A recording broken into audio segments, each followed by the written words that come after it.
Well, here we are, day 6 of my Kickstarter campaign. It's another episode of Nerds with Badges, a special episode. I'm using the platform to promote my project. It's a comic book I've been working on for the past few years called DragonManx. DragonManx again is a superhero. If I, uh, if you're just tuning in, DragonManx is a superhero. Well, he was a superhero, and he just kind of like retired because his powers weren't are not working as well as they used to. Uh, Initially, it was thought that his powers were disappearing or messing up because of age, or they were just you know going away. But the truth is, his powers are actually rebooting because he's got to face a great threat, and he's actually a part of a lineage called the Alpha Omega Guardians, and these beings protect the balance of good and evil, of the magical nature on the planet Earth.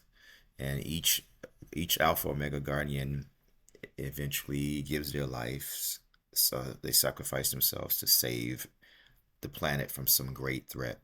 So the Dragon Manx's powers are actually rebooting themselves and upgrading so he can be powerful enough to fight the big baddie of my universe, my Thanos or my dark side, um, my Maljabolgia, or how you pronounce it, Spawn's character. But anyway, so yeah, the main villain of my universe is a fallen angel named Oasis. So I'm getting ahead of myself. All these things are going to come to pass eventually. Everything is held together by a group of individuals that are, well, I might be getting ahead of myself again. Uh, there's a guy named Devin who's actually a Nephilim. He's the son of the fallen angel that's causing all these problems. And he's a big key to everything that's happening with Dragon Manx and the other characters in my shared universe because Devin has a painting in his possession. And this painting was given to him by Dorian Gray. So the whole concept behind my connected universe, which started with Sons of Legend as a web series back in like 2008, 2009, I believe, so long ago. Sons of Legend is about people that got powers and abilities because of their parents or their ancestors, and so they were recruited and trained to use their powers as a reality TV show. And one of those characters was a descendant of Dorian Gray, but Devin is he's a Nephilim. He's a son of a fallen angel. He's part human and part angel. So Devin has been around for a long time and he's made a lot of interesting friends. And he actually knew Dorian Gray. And Dorian Gray gave him this painting. And the painting depicts a battle scene. And there's a group of individuals fighting this monstrous being. And Dragon Manx is there. Satchwatch is there. Satchwatch is featured prominently in a cartoon I'm working on right now called Satchwatch and the Mythology Sisterhood. But Dragon Manx is key. Dragon Manx plays a major role, maybe the most important role of all, because he gives his life to take down the main villainess. So Devin has this painting of this big war scene, and it's the painting is actually predicting the future. It's a prophecy, but the painting changes a little bit because sometimes a person's destiny can change just a little bit, so something in the painting might be a little off the next day when you look at it. So it was given to him given to Devin by Dorian Gray, and Devin is Dragon Manx's boss or ex-boss. So it's a lot to take in. I know it's a lot, and I got like 25, 24 more days on this campaign, so I can explain everything because I've been working on this whole connected universe for years. And it was always my goal to do 4 web series. Well, originally it was 3, but then it became 4 web series, and they were all going to come together in one big film project that would unite everything. So at first it was Sons of Legend, then it was Dragon Manx, and it was Sons of Legend. I did have a web series called Daughters of Legend, which I lost ownership of because of some really, not gonna get too much into it right now, but I made some bad business decisions and it cost me one of my properties. So I had to create another property to continue the storyline that I was doing with that property that I lost ownership of. My advice to anyone that's getting involved in the entertainment industry, whether it's music, movies, books, make sure that you're really careful with your contracts and who you do business with. Make sure that they share your vision, that you're all on the same page. And I know having people come in to help you financially is a wonderful thing, but you got to be really careful because sometimes you bring in people who may have their own ideas and their own agendas, and you can end up having your project taken away from you. And it has happened all the time. It's a cautionary tale in Hollywood. Happens a lot in the music industry. So just be careful. Be like this with your shit, because it's your stuff. Don't let your vision, your this is your world, your creation. And it's really enticing when someone comes and wants to give you money, but don't let someone else take your vision and go in their own direction. Let them create their own stuff if they want to do that, but this is, you got to keep your own. Motion detected at front door. Someone's coming in.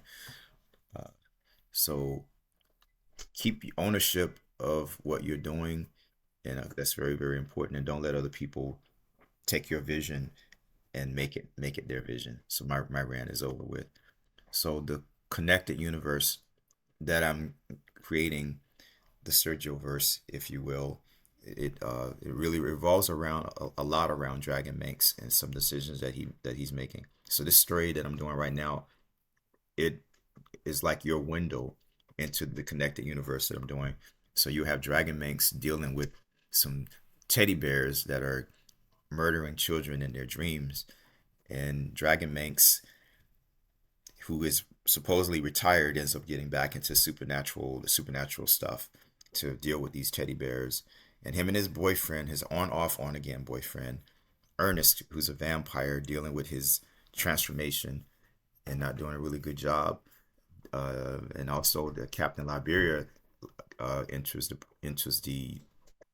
the scenario because initially the United Nations goes to Captain Liberia for help, and Captain Liberia says no because he doesn't want to get involved. But then when Captain Liberia's child gets abducted, and he has many, one of his kids gets abducted, Captain Liberia ends up getting involved in the situation.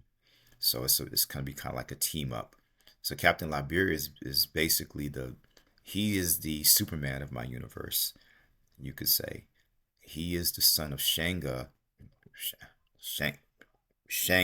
the African god of thunder. So he's like the equivalent of Thor, but only the African version.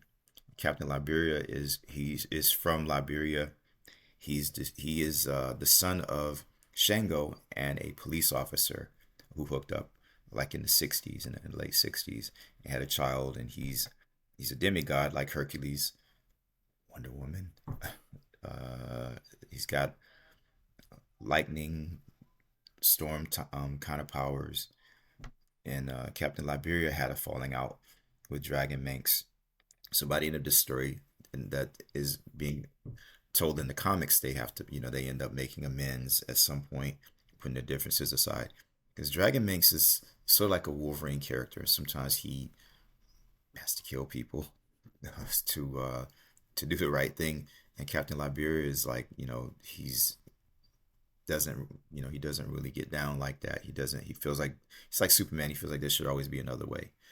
So him and DragonManx, who had romantic connection at some point in the past, they had a falling out because of some situations that DragonManx was forced to take lives in a situation. So that brought them into conflict with each other.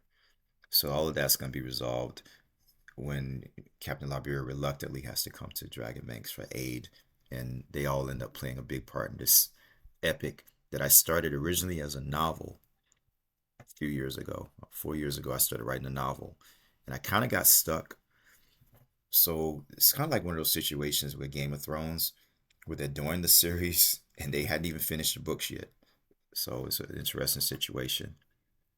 So this is, like I said, this is day 6 of my videos to just bring everybody up to speed and give you a look at my window, the whole creative process. And I want to do more videos and show more because there's a lot going on right now. I got cartoons going on, working on other comic book projects, but it's all part of my connected universe. Everything will be canon and everything will connect. Comics, cartoons, video games, everything, live action stuff. And I'm actually doing a short film. I'm relaunching my Sons of Legend, my Sons of Legend universe, sort of a soft reboot, if you will. So the reboot of Sons of Legend has DragonManx coming back to help his boss start the program again of recruiting people in a lineage of supernaturalness and getting them trained as a reality TV show. But this time around, it won't just be focusing on Sons of Legend. It will be more focusing on the other characters and even the supporting characters that just happen to inhabit that universe. So I know it's a lot to take in, but I've been doing this for years and I always had a plan, like a clear vision for where I wanted to go with all this. So this is a way for me to kind of wipe the slate clean from when I look at some of the older episodes of my web series. We were struggling with, financially. Some of the special effects wasn't that good. I can't watch some of the stuff. I have a hard time watching some of my older stuff. I know you should never be ashamed of your stuff. I'm not really ashamed of, but it's just I see mistakes and I'm kind of critical. So there are things that happen in the web series that will be addressed. So I'm not going to pretend that it didn't happen. I may revisit some storylines that I left open ended, but this is really overwhelming having four different web series going at the time. But I'll get more into detail about all that and plans that I have for DragonManx. And I'll be back again tomorrow with another video. And again, Kickstarter, our goal is $2,000. We raised 1,180 something dollars so far, which is really good. I'm impressed, but it's really important to keep engaging people, and I think it's also important to bring people along with the journey. This is my first real attempt at a Kickstarter. I tried before and it didn't really work out because I didn't really know, the logistics of everything. It's not as simple as just putting something out there in front of the masses and just, saying, give me money. There's more to that. And I learned that from backing projects. So I'll be back tomorrow with another video. Got my voice back from yelling on Halloween Horror Nights here in Orlando. So now I can talk longer and not have to drink so much tea with lemon and honey. Again, thank you so much for your time, and feel free to leave comments and reach out to me for feedback. I'm open to feedback from anyone, comments, criticisms, ideas, and I'll have some pretty interesting ideas for some incentives I want to give to people who are giving money to the project. I don't want to do the traditional stuff. I want to think outside the box. So I have some pretty good ideas that I think people will like. So it is about, I guess it's like 10:40 over here in Orlando. I don't. I think my clock is right on my Chromebook Plus I'm using here. Uh, gonna try to watch some TV, play some games, and just kind of rest up for my flight back to LA. Hopefully they won't have the air conditioner blasting on the plane. And I don't know. I may end up leaving some stuff here that I brought with me on my trip. My phone is like basically dead because I had it in my pocket at the amusement park, and I didn't realize I had like a packet of wipes, and the liquid leaked onto my phone and like damaged my phone. So my phone is just like not doing anything. Like it's kind of glitching, like it's trying to come back on. So I guess the liquid got inside and damaged some of the circuitry. Last time I was here, I accidentally fried one of my laptops because like I don't know what's going on with me and electronic stuff when I come here to Orlando. And then my Steam Deck, which I brought with me, I'm having a problem with that. I may end up having to send it back to Valve when I get back to Los Angeles because the damn thing, it's saying I was playing Vampire the Masquerade when I came in the other day, and I finished a match, and I wasn't really expecting to. It was a good match actually. I wish I had recorded it. I started playing another match, and all of a sudden the Steam Deck it froze, like it crashed. It's never done that before, and then when it started again, there was something coming up on the screen saying not enough storage not enough storage, needed 250 megabytes of storage for the update or something, and it kept trying to do an update, but it was saying it was like zero space, and kept doing that. It was trying to come on, and the screen is like going in, the screen is coming on, then it goes off, and then it comes on, it's trying to do the update. So I went online and did a little research, and it seems like the solution may involve having an external keyboard that you plug in into your Steam Deck and enter some kind of commands or something. And I'm like, oh my God, this would happen when I come here. And I'm so glad I brought my Nintendo Switch with me because, yeah, I have my Nintendo Switch and my tablet to keep me awake on the plane.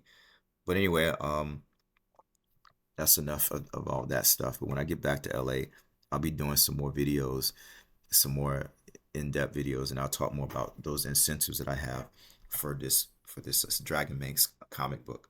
Again, thank you so much, and I'm out of here for now.